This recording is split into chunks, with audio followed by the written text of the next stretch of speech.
Bismillahirrahmanirrahim. Assalamualaikum warahmatullahi wabarakatuh. Alhamdulillahi rabbil alamin. Wassalatu wassalamu ala asyrafil anbiya'i wal mursalin wa ala alihi wa ashabihi ajma'in. Amma ba'du, ikhwani wa akhwati fillah, rahimani wa rahimakumullah. Insyaallah taala pada kesempatan kali ini kita akan lanjutkan kembali latihan kita membahas buku penjelasan mudah kitab Al-Ajurumiyah. Sekarang kita akan bahas isim nakirah ya, halaman 240 ya. Sebelumnya kita sudah bahas isim ma'rifah. Sekarang kita bahas isim nakirah. Ibnu Ajurum rahimahullahu taala berkata, "Wan nakiratu," dan isim nakirah, kullu ismin ya, semua isim syai'in yang masih umum fi jinsihi, pada jenisnya. La yakhtassu, tidak khusus bihi dengannya, wahidun, satu, duna akhar, tanpa yang lain. Ya, maksudnya isim nakirah adalah setiap isim yang penunjukan jenis bendanya masih umum. Tidak dikhususkan untuk satu jenis benda saja. Atau gampangnya itu, biasanya kalau saya menerjemahkan atau menjelaskan isim nakirah, isim yang penunjukan bendanya masih umum, belum tertentu.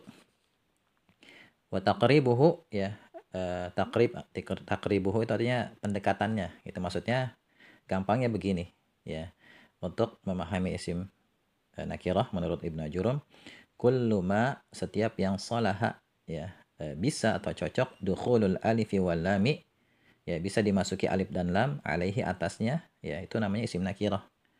Jadi gampangnya isim nakirah adalah setiap isim yang bisa dimasuki alif dan lam, alif lam kepadanya. Nahu ar-rajuli, ya, awalnya kan rajulun, bisa dimasuki alif lam, ar-rajulu jadinya. Farasun bisa dimasuki alif lam, jadi al-faras, kan gitu ya.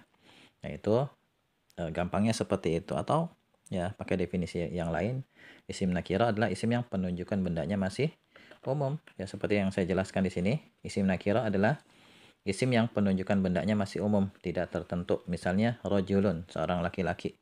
Kalau dikatakan seorang laki-laki ini kan masih umum, bisa termasuk si A, si B, si C, kan gitu ya, si Ali, si Hasan, si Zaid.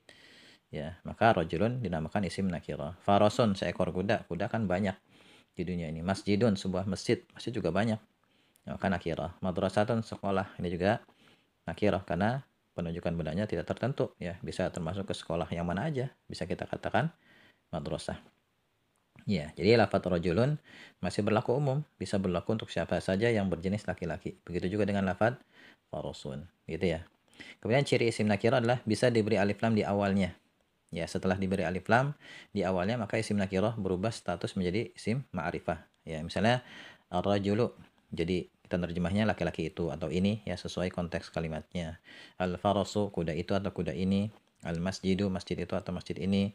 Al-madrasatu, sekolah itu atau sekolah ini. Jadi ma'rifah dia.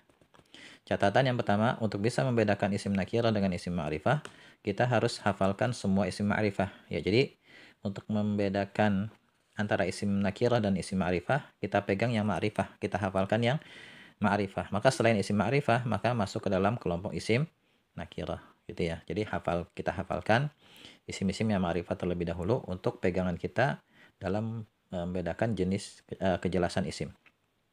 Yang kedua, termasuk ke dalam kelompok isim ma'rifah adalah munada yang berupa isim nakirah yang sudah tertentu benda yang dimaksud.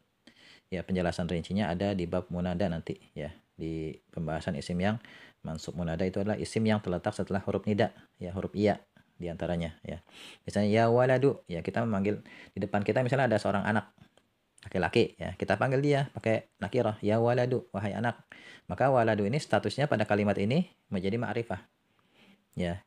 Nanti kalau ada isim nakirah yang berposisi sebagai munada, tapi benda yang kita panggil itu sudah tertentu, maka dia statusnya jadi ma'rifah. Ya rajulu, wahai laki-laki, ya, di hadapan kita ada laki-laki, kita panggil dia dengan nakirah, maka lafadz nakirah di sini statusnya berubah jadi ma'rifah.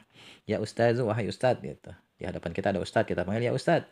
Gitu kan, kayak biasa kan kita manggil ustad, ya ustad, wahai ustad. Maka ustad di sini kan awalnya nakirah, tapi karena pada kalimat ini dia munada, menjadi munada, maka dia statusnya menjadi ma'rifah. Ini bisa antum catat dari sekarang, antum hafalkan, antum pahami. Tapi intinya, ya, dari apa yang sudah kita pelajari, isim ma'rifah adalah isim yang penunjukan bendanya sudah tertentu dan itu kita hafalkan.